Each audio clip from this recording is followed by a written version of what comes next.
is 180.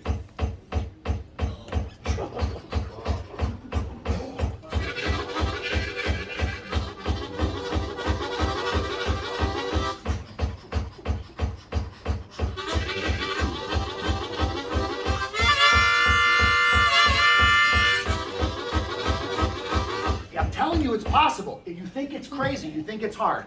I once saw people do this. I looked at Felicio, I looked at Zoe, and they were going, I want to do it fast. I can't do it fast. Why can't I do it?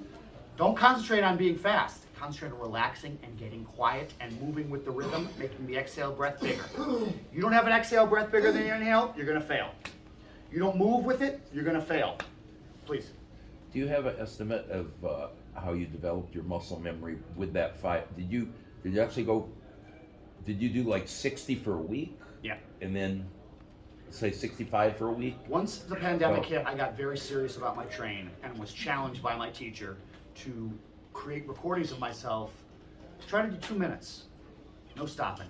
2 minutes of your fast beat. Try to do 3 minutes. Send me a video of yourself doing it for 5 minutes without stopping. You know how many weeks that took? About 7. Okay. 7 weeks of recording myself. I kept making mistakes. I kept breaking it. So I want everybody to understand, what I'm using right now is an app called Metronome. It's very nice. It has a tap-in feature. There's lots of different sounds. But there's another app called Timer that I highly recommend if you're serious about this. It gives you a metronome and a timer in one thing, and it's free. Well, free. So what I can do is, if I hit, there's down here, up here we have our speed, plus and minus. You put it at 90, hit play.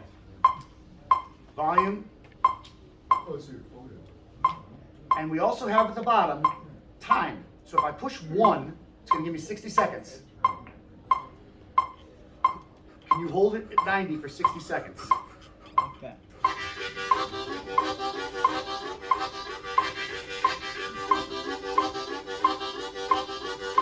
You break it, you spoiled the cake. The souffle is fallen. You got to start again. You burn the roux. You got to start over. Yes. That's called Metro Timer? Timer. It's free. I highly recommend it. Yes. So when you just demonstrated starting up, you hear the beat, Yep. and you start the sweat. Yep. And then you say 1, 2, 3, 4, 1, 2, 3, 4. And then you go Out, out, in, out, out, in, out, out, in. You Out. can't say it. You're not going to be able to play it. oh, so you do out, in, and then do you do it just by blowing without the harmonica, and then add the harmonica? I bring it in and out of my mouth. I encourage my students to do this. Okay. So when I'm doing this without the harp, I make the aperture of my mouth smaller. Oh, the cookies are done. 1 minute. So I'm not doing this. This is hard for people. It's too big.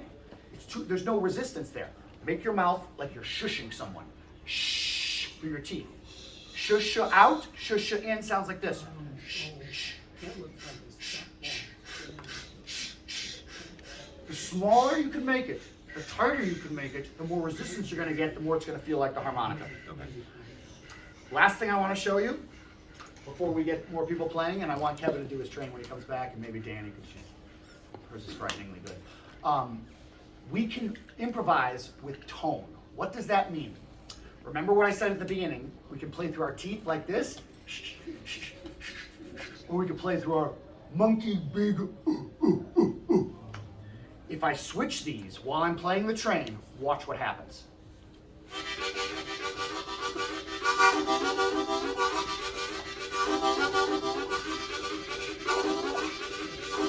It adds another layer of complexity, dynamical change, tonal variation, makes it much more interesting.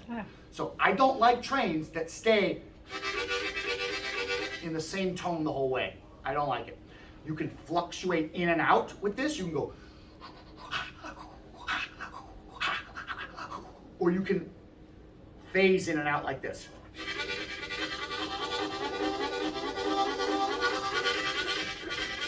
But you want to think about this chamber that you got adds another layer of beauty to this thing.